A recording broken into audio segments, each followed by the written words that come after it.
আজকের রান্না কাঠকই মাছের আলু ওল দিয়ে তরকারি।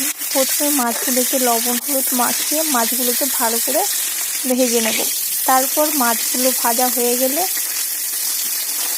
তেলের মধ্যে পেঁয়াজ আলু ও ওলগুলোকে ভেজে নেব। কিছুক্ষণ ভালো করে ভেজে নেওয়া হয়ে গেলে ওতে একটু লবণ দিয়ে দেবো এবং হলুদ গুঁড়ো লঙ্কা গুঁড়ো দিয়ে কিছুক্ষণ কষিয়ে নেব। তারপরে জল ঢেলে দেবো।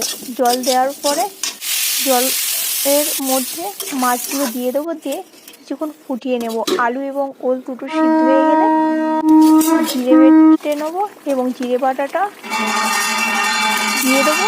তারপরে একটু ফুটিয়ে নেব, নিলে তৈরি হয়ে যাবে আলু ওল দিয়ে কাঠকই মাছের তরকারি।